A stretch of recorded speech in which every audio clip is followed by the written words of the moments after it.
신명기 19장 1절에서 13절 말씀 한 절씩 서로 교독하도록 하겠습니다. 1절 말씀 제가 먼저 읽겠습니다. 네 하나님 여호와께서 이 여러 민족을 멸절하시고 네 하나님 여호와께서 그 땅을 내게 주심으로 네가 그것을 받고 그들의 성읍과 가옥에 거주할 때에 네 하나님 여호와께서 내게 기업으로 주신 땅 가운데서 새 성읍을 너를 위하여 구별하고 네 하나님 여호와께서 내게 기업으로 주시는 땅 전체를 새 구역으로 나누어 길을 닫고 모든 살인자를 그 성읍으로 도피하게 하라. 살인자가 그리로 도피하여 살만한 경우는 이러하니 곧 누구든지 본래 원한이 없이 부지중에 그의 이웃을 죽인 일, 가령 사람이 그 이웃과 함께 벌목하러 살림에 들어가서 손에 도끼를 들고 벌목하려고 찍을 때에 도끼가 자루에 빠져 그의 이웃을 맞춰 그를 죽게 함과 같은 것이라. 이런 사람은 그 성읍 중 하나로 도피하여 생명을 보존할 것입니다. 그에게 본래 원한이 없으니 죽이기를 합당하지 아니하나 두렵건대 그 피를 보복하는 자의 마음이 복수심에 불타서 살인자를 뒤쫓는데 그 가는 길이 멀면 그를 따라 잡아 죽일까 하노라. 그러므로 내가 네게 명령하기를 새 성읍을 너를 위하여 구별하라 하노라. 내 하나님 여호와께서 내 조상에게 맹세하신 대로 내 지경을 넓혀 내 조상들에게 주리라 말씀하신 땅을 다 내게 주실 때 또 너희가 오늘 내가 너희에게 명하는 이 모든 명령을 지켜 행하여 네 하나님 여호와를 사랑하고 항상 그의 길로 행할 때에 이 셋 외에 새 성읍을 더하여 내 하나님 여호와께서 내게 기업으로 주시는 땅에서 무죄한 피를 흘리지 말라. 이같이 하면 그의 피가 내게로 돌아가지 아니하리라. 그러나 만일 어떤 사람이 그의 이웃을 미워하여 엎드려 그를 기다리다가 일어나 상처를 입혀 죽게 하고 이 한 성읍으로 도피하며 그 본 성읍 장로들이 사람을 보내어 그를 보복자의 손에 넘겨 죽이게 할 것이라. 함께 읽겠습니다. 네 눈이 그를 긍휼히 여기지 말고 무죄한 피를 흘린 죄를 이스라엘에서 제하라. 그리하면 내게 복이 있으리라. 아멘. 우리 옆에 분과 한번 인사 나눌게요. 예수님께 피해야 합니다. 예, 우리는 무슨 일 있으면 예수님께 피하시길 바랍니다. 오늘 도피성 이야기인데요. 어떤 그 정신 의사가 이제 거리를 이렇게 측정을 했어요. 가족과 나 사이의 거리는 20cm랍니다. 가깝죠. 우리 옆에 분과 몇 cm신가요? 그리고 친구와 나 사이는 46cm라는 겁니다. 뭐 가족보다는 좀 멀지만 그래도 먼 편이에요. 근데 회사 사람, 그냥 아는 사람이죠. 그냥 아는 사람은 1.2m. 지금 예, 그래서 관계별로 이제 사람의 거리가 어느 정도인지 그렇게 했는데, 근데 성경에서 이 거리가 또 나오는 것이 있어요. 32km는 뭐냐면 하나님의 배려의 숫자, 바로 도피성을 나타내는 그런 거리의 숫자입니다. 이스라엘 전체를 6등분으로 해요. 그리고 6등분해서 각 그 거리마다 도피성을 두었습니다. 이스라엘이 우리나라 강원도 정도만 하거든요. 거기 6등분 했는데 약 한 32km 정도가 된다고 합니다. 우리 한번 지도 한번 보여줄까요? 이게 도피성이에요. 그래서 요단 동편의 세성, 베셀, 길라라못, 골란 있고요. 그다음에 요단 서편에 헤스본, 세겜, 가데스, 거기에 도피성을 두는 겁니다. 그래서 이 거리가 약 한 32km 정도 된다라고 해요. 이게 하나님께서 도피성을 이스라엘 전역에 설치한 이유는 뭔가? 도피성은 살인한 사람들이 피신할 수 있는 성입니다. 그러니까 살인한 사람들의 그 사람의 안전을 보장해주는 성이 바로 도피성인데요. 근데 살인이 모든 것들을 다 포함되느냐? 아니에요. 어떤 살인만 포함이 되냐? 비고의적인 살인입니다. 이게 실수로 사람을 죽인 사람들에게만 피할 수 있는 그 성을 이제 마련해 준 것이 바로 도피성인 것이죠. 실수로 사람을 죽인 예를 오늘 본문에서 이렇게 들어주고 있어요. 어떤 사람이 이웃과 함께 벌목을 하러 산에 갔습니다. 도끼질을 했죠. 도끼를 이제 나무를 치는데 가벼운 거예요. 그러니까 보니까 그 도끼 날이 빠져버렸습니다. 근데 빠졌는데 옆에 떨어지면 좋겠는데 그것이 어떻게 빠졌냐? 다른 사람의 머리에 맞게 된 겁니다. 그래서 죽은 거죠. 그러니까 이 도끼 연 사람은 도끼질한 사람은 무슨 뭐 고의성을 가지고 한 게 아니라 열심히 자기 일을 했는데 어쩔 수 없이 그 옆에 있는 사람이 죽게 된 것이죠. 그래서 이런 사람들을 위해서 이제 도망칠 수 있도록 도피성을 마련해 주었습니다. 오늘 본문은 아니지만 도피성에 관한 본문이 또 민수기와 여호수아에게도 나오는데요. 근데 민수기에서는 또 이런 예를 들어주고 있어요. 아무런 의도 없이 사람을 밀쳤는데 그 사람이 넘어져서 죽게 된 경우가 있는 것이죠. 또 어떤 사람이 물건을 던졌어요. 근데 물건을 던졌는데 그만 지나가는 사람이 그 물건에 맞아서 죽게 된 겁니다. 그냥 악의도 없고 고의도 없는데 일어난 그 살인 사건을 이제 그 살인한 사람을 보호해주기 위한 것이죠. 그렇다면 왜 살인한 사람을 보호를 해줘야 하는가에 대한 이유는 뭐냐면 이스라엘에서는 고엘이라는 제도가 있습니다. 이 제도는 크게 세 가지 영역에서 실천이 되는데요. 첫 번째는 땅에 관련된 거예요. 우리가 그 룻기를 이해하면 되는데 보아스가 나오미의 기업을 찾아준 거, 그것도 결국은 고엘에 의한 이제 하나님의 그 사회적인 방법 중에 하나였죠. 나오미의 남편은 죽어버렸고 그의 소유를 보아스가 자신의 재산을 들여서 이제 찾아준 이야기 거고요. 또 하나의 또 고엘의 방법은 뭐냐면 형제 중에 자녀가 없이 다 죽어버렸어요. 형제가 자녀도 없이 죽었습니다. 그러면 그 동생이 형의 가문을 이어주는 제도도 고엘 제도인 거죠. 뭐 지금으로 생각하면 어떻게 이런 일이 벌어질 수 있는가 도덕적인 문제에 휩싸일 수 있지만 이스라엘 사회에서는 그런 가문을 이어지는 것이 중요하게 생각했기 때문에 형의 가문을 이어줄 수 있도록 그 동생이 그것을 이어줄 수 있도록 해주는 제도가 바로 고엘 제도입니다. 이 세 번째는 또 어떤 거냐면 이제 세 번째 때문에 이 도피성을 마련했는데요. 세 번째는 바로 피해 복수, 피해 보복입니다. 누군가가 내 형제의 생명을 앗아갔어요. 그러면 그 가까운 사람이 생명을 앗아간 사람에게 보복해 주는 겁니다. 이때 원칙에 눈에는 눈, 이에는 이인 것이죠. 그러니까 바로 목숨을 고의로 됐든 아니면 실수로 됐든 목숨을 앗아가면 나는 그 사람에게 그런 목숨을 다시 가져와야 하는 의무라고 할 수 있는 거죠. 이게 바로 피해 보복자인데 실수이든 고의든 상관이 없습니다. 그래서 하나님께서는 뭐 고의로 되진 않았지만 실수로 한 사람은 너무 안타깝잖아요. 그래서 그 사람들 위해서 도피성을 이제 만들라고 이야기를 하셨습니다. 어찌 보면 이스라엘 안에 일어날 수 있는 정말 생명을 보호하기 위한 하나님의 제도인 거죠. 이스라엘 전역에 걸쳐 질서를 유지하는 제도라고 할 수 있습니다. 그래서 실수로 살인을 저지른 사람들은 이 도피성으로 피할 수 있어요. 그래서 아까 말한 대로 이스라엘 전역에 6개가 있어서 내가 가까운 곳으로 피하면 생명을 보존할 수 있는 그런 제도입니다. 근데 이제 도피성에 가도 여러 가지 이제 또 제약들이 있어요. 어떤 제약들이 있냐면 도피성으로 이제 들어가기 전에 그냥 무조건 들어가는 것이 아니라 그 장로들에게 허락을 맡아야 합니다. 여호수아 20장 4절 말씀을 우리 한번 같이 읽어보도록 할게요. 한번 같이 읽겠습니다. 시작. 도피한 자가 그 성읍에 들어가는 문 어귀에 서서 그 성읍의 장로들의 귀에 자기의 사건을 말할 것이요 그는 그를 성읍에 받아들여 한 곳을 주어 자기들 중에 거주하게 해요. 도피성에 이제 도달하면 그 사람은 이제 장로들에게 이야기를 하는 거예요. 내가 이러이러해서 지금 이쪽으로 왔습니다. 그러면 그 이야기를 듣고 장로들이 이제 판단을 해서 이제 문을 열어줄 것인지 아니면 내보낼 것인지를 결정하는 것이죠.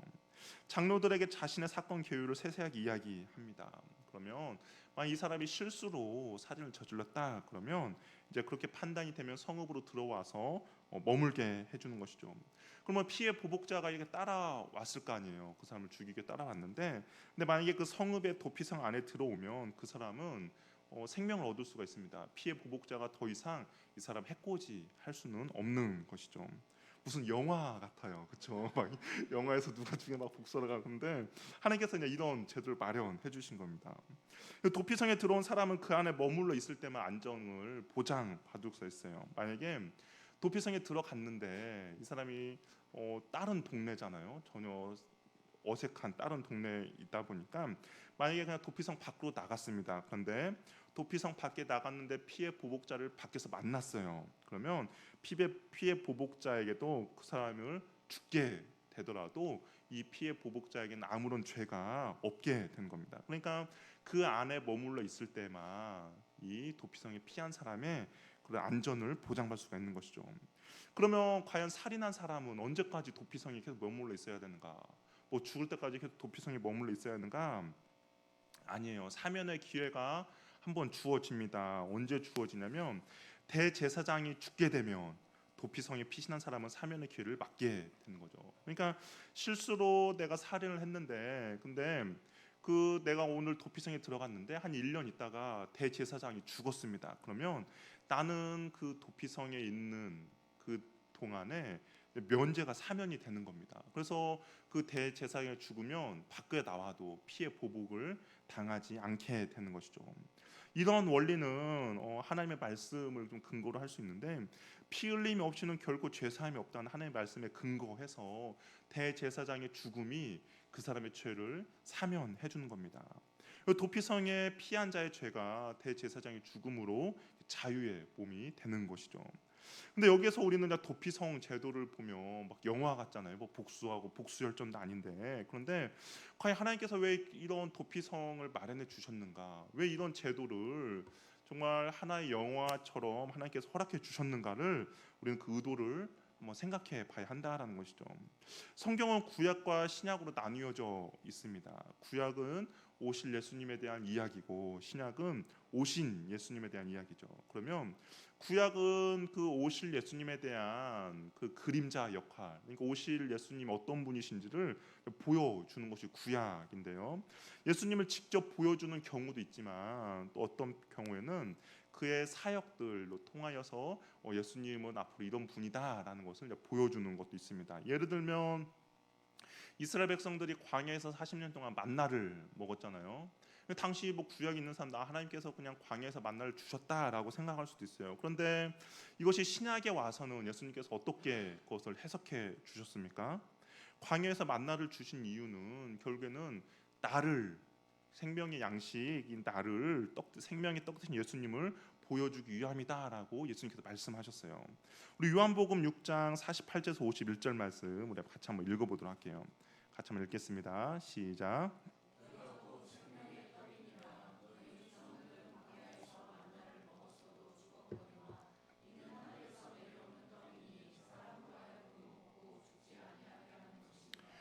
나는 하늘에서 내려온 살아있는 떡이니 사람이 떡을 먹으면 영생하리라. 내가 줄 떡은 곧 세상의 생명을 위한 내 살이니라 하시니라. 이 구약에서 광야에서 주신 만나가 결국엔 누구를 보여주기 위함이었어요? 예수님을 보여주기 위함인 것이죠. 그래서 이 예수님을 먹으면 영생을 얻는다는 것을 구약에서 보여준 겁니다. 그렇다면 과연 이 도피성은 누구를 보여주는 것인가? 그것도 바로 예수님을 보여주기 위한 하나의 모형이라고 할 수가 있는 것이죠. 실수로 살인을 저지른 자는 죄를 지은 자입니다. 그렇죠?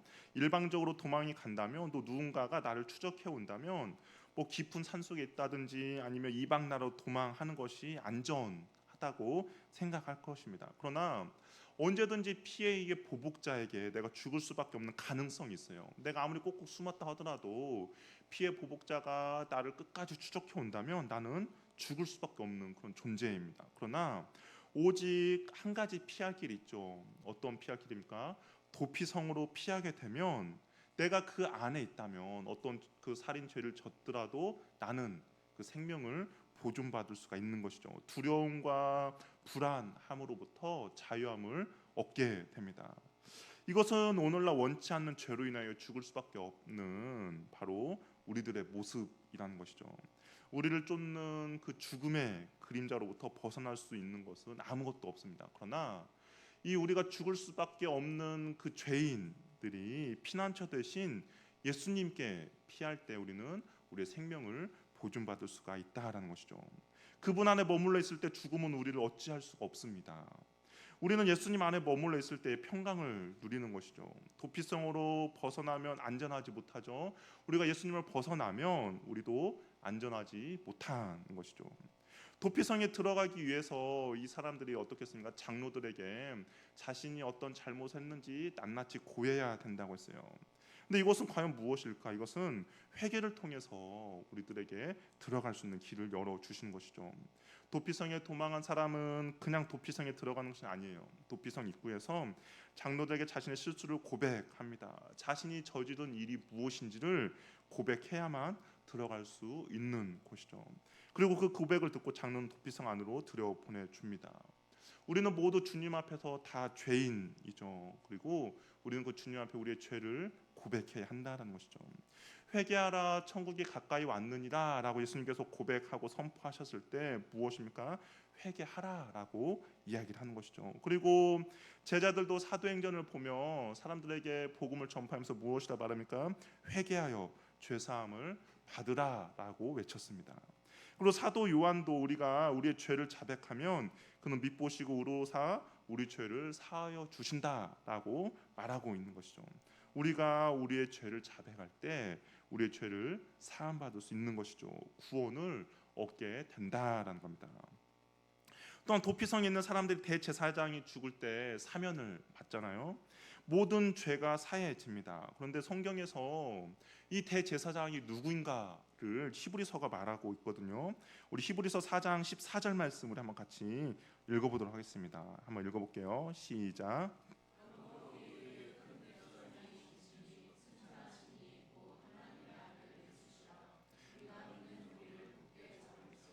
예, 우리의 대제사장이신 분이 누구입니까? 바로 예수님이신 거죠.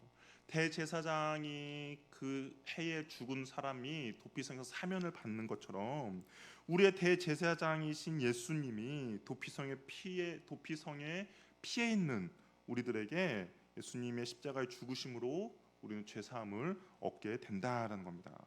그의 피 흘림으로 인해서 저와 여러분의 죄 사함을 받게 된 것이죠. 더 이상 죽음이 우리를 쫓아오지도 못해요. 예수님께 피하지 않으면 언제 죽을 수밖에 없는 그런 존재였는데 도피성에 피해서 예수님 안에 피해 있는 사람은 더 이상 죽음이 우리를 어찌할 수가 없다라는 겁니다. 그래서 바울이 이렇게 고백했죠. 사망아 너의 승리가 어디 있느냐? 사망아 너희 쏘는 것이 어디에 있느냐? 우리 주 예수 그리스도 말미암아 우리에게 승리를 주시는 하나님께 감사하노라라고 고백했습니다. 예수 그리스도 안에 피해 있는 저와 여러분에게는 사망이 더 이상 우리를 쏘거나 우리를 어찌할 수가 없다라는 겁니다. 우리의 대제사장 되신 예수님의 십자가의 죽음이 저와 여러분들을 죄와 사망에서 구원해 주셨기 때문인 것이죠. 그러면 우리가 해야 할 일이 있어요. 우리가 그냥 도피성으로만 다 피하면 되는데 그런데 우리가 해야 할 일이 있습니다. 우리는 구원의 장애물을 제거해야 한다라는 거죠. 우리 3절 말씀 우리 같이 한번 읽어볼까요? 우리 19장 3절 말씀 신명기 19장 3절 말씀 같이 읽어보겠습니다. 시작.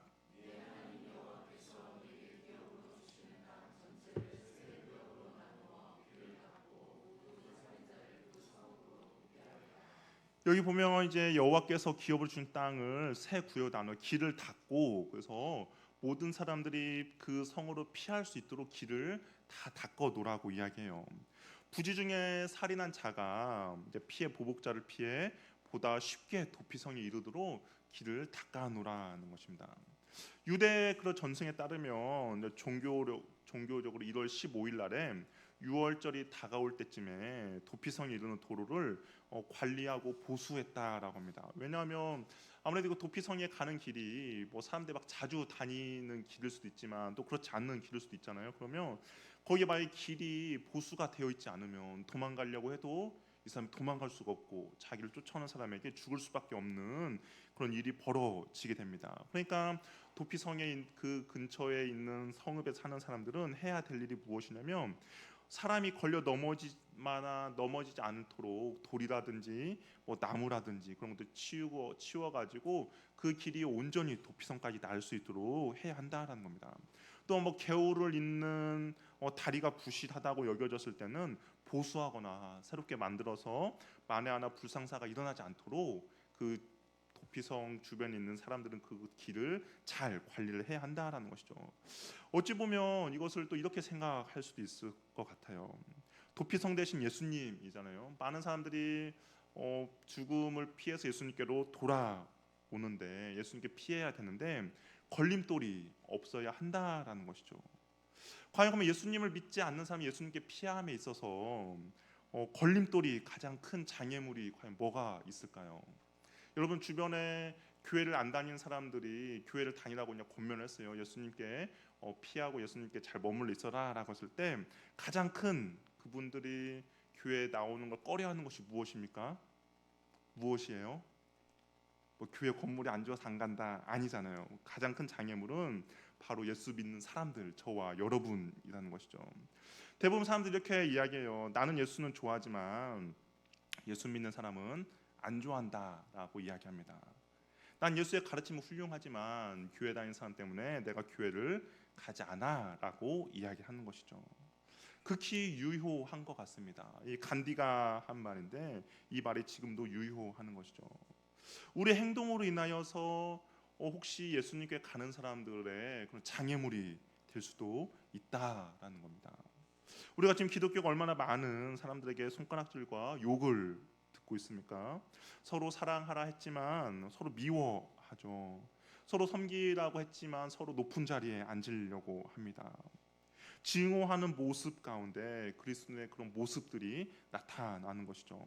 자기를 부인하여 좁은 길로 가라고 말씀하셨지만 여전히 탐심과 탐욕이 가득해서 섬김이 아닌 다른 사람들을 짓밟고 군림하고 이기적인 그런 모습들이 어찌 보면 예수님께 피하는 그 도피성의 장애물이 될 수도 있다라는 것이죠. 거짓 증언하지 말라라고 했는데 여전히 거짓말을 서슴지 않게 합니다. 도둑질하지 말라고 했는데 작은 이익 앞에서 남을 속이는 거죠. 그리고 천국을 준비하며 살아가는데 이 사람의 모습을 보면 천국 백성의 삶이 전혀 보이지 않는 그런 모습들이 예수님께로 피하고자 하는 그 사람들에게 장애물이 될 수도 있다라는 거죠. 이 세상이 전부가 아니고 정말 종말을 준비하며 천국을 그렇게 이야기를 하지만 이 사람의 삶에서는 천국이 없는 것처럼 살아가는 모습을 보면 과연 저 사람을 믿고 내가 예수를 믿을 수 있는가라고 생각을 하는 겁니다. 마치 도피성으로 피하는 사람들의 장애물이 다른 어떤 나뭇가지, 부러진 나뭇가지나 정비가 되지 않는 도로가 아니라 내가 그 사람들의 장애물이 되고 있을 수도 있다라는 것이죠. 피난처 대신 예수 그리스도의 은혜를 경험한 저와 여러분들은 정말 다른 사람들이 도피성으로 피할 수 있도록 디딤돌의 역할을 우리가 잘 감당해야 한다라는 겁니다. 그 사람들이 도피성으로 갈 수 있도록 만약에 개울가를 걷는다면 그 개울가를 건널 수 있는 디딤돌이 필요한데 그것이 바로 저와 여러분들이 되어야 한다라는 것이죠. 거친 돌이 아니라 디딤돌이 되어서 누군가는 예수님을 피함에 있어서 온전히 피할 수 있도록 저 여러분들이 그 역할들을 잘 감당하기를 바랍니다. 예수님께 나오는데 장애물이 아닌 디딤돌 역할을 하여서 정말 그 사람 또한 죽음을 피해서 도망할 수 있는 유일한 길, 예수님께로 온전히 나아갈 수 있도록 우리가 그 길 안내를 해야 한다라는 것이죠. 우리가 예수님 안에서 평안과 기쁨을 누리고 그 말씀 가운데 순종하며 사는 우리들의 모습을 보고 저 사람도 어떤 살인을 저질러서 피했는데 저 안에서 저렇게 기쁨을 누리고 있다면 혹시 나도 실수를 해서 누군가에게 어떤 잘못을 저질렀다면 나도 그 안에 들어가서 기쁨을 누릴 수 있다는 것을 우리가 보여줄 수도 있어야 한다라는 것이죠. 예수님의 섬김과 희생과 사랑이 그냥 우리의 말과 우리의 마음에만 담겨 있는 것이 아니라 우리의 행동으로 나타나기를 바랍니다. 그럴 때 우리가 예수님께 나아갈 수 있는 그 길을 정비할 수 있는 그런 은혜가 저와 여러분에게 있기를 바랍니다. 도피성은 예수님을 보여줍니다. 그렇기 때문에 우리의 안전은 다른 곳에서 우리의 안전을 얻는 것이 아니라 다른 곳에서 우리의 유익을 얻는 것이 아니라 예수님 안에 계속적으로 머물러 있어야 한다라는 것이죠. 혹시 여기가 너무 지겹다고 해서 다른 곳으로 간다면 그 피의 보복자가 우리를 다시 삼키려고 우리를 뒤쫓아오게 될 것입니다. 싫든 좋든 우리가 그 주님 안에 온전히 머물러 있는 은혜가 있기를 바랍니다. 그 안에 있을 때 우리의 안전을 보장받을 수 있고 우리의 생명을 보장받을 수 있는 것이죠. 그리고 우리는 누군가에 의한 디딤돌 역할을 잘 감당하기 바랍니다. 나 때문에 도피성으로 피하는 사람의 내가 너 때문에 도피성을 내가 너 때문에 예수님께 나아가지 않는다라는 소리가 아니라 내가 당신의 그 삶과 모습, 당신이 디딤돌 역할에서 그 어려운 길을 내가 온전히 잘 갔습니다라는 그러한 고백을 들을 수 있는 저와 여러분이 되기를 바랍니다. 우리의 삶이 누군가에게는 정말 그 사람이 예수님께 갈 수 있는 이정표 역할을 잘 감당하면 좋겠고요. 우리 자신 또한 그 도피성 되신 예수님 안에 잘 머물러 있는 은혜가 저와 여러분에게 있기를 바랍니다. 오늘 이렇게 기도하겠습니다. 우리 시간 기도할 때 예수님께서 우리의 도피성이 되어 주셨습니다. 우리는 그 예수님 안에 온전히 머물러 있어야만이 우리 안전과 그리고 우리의 생명을 보장받을 수 있고 그래서 우리의 평강을 누릴 수가 있는 것이죠. 우리 기도할 때 하나님, 내가 온전히 그 주님 안에 잘 머물러 있을 수 있도록 도와주시옵소서. 주님의 그 은혜 안에 내가 머물러 있고 그 주님께서 주신 은혜를 내가 누리는 귀한 복된 삶 살아갈 수 있게 해달라고